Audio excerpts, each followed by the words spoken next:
President BBM. Kami mga full-time workers at talagang faithful followers ni Pastor Kibuloy. Ngayon ginagayon mo si Pastor.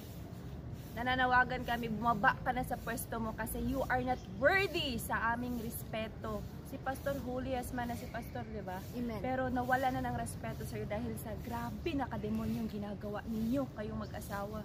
Kapal ang mga mukha nyo. Kapal na mga mukha ninyo. Grabe. Tapos kami pa ang ano niyo sa kingdom na blood, sweat, and tears. Kami mismo hindi papayag sa gagawin niyo dito. Daan muna kayo sa kamay namin. Daan muna kayo sa amin. Daan muna kayo sa amin. Dito, punta kayo muna sa amin. Tagal na namin hintay sa inyo. Tagal nyo. Bumaba na kayo dyan. Kung hindi, kung babae ka, butog ng tiyan mo, kalad ka rin ka namin dyan. Tama. Kapal ang mga mukha nyo. Kaya mga kababayan, mga Pilipino, gumising na po kayo. Demonyo na po ang nakaupo sa pwesto ngayon. Demonyo na nakaupo sa Malacanang. Ang First Lady natin, Jezebel na, demonyo na.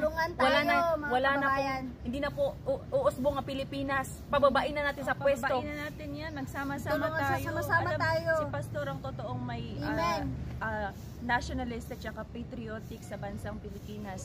Imagine, mag-aalay si Pastor ng buhay para lang masave ang country natin. Tayo, sunod tayo sa yapak natin. Mahal na Pastor, kasi pure love ang ginagawa ni Pastor yan. BBM na yan, mga traidor yan. Walang ibang ginagawa yan. Binodo lang Pilipinas. Lahat tayo mga kababayan, resign BBM! Resign BBM! Resign BBM!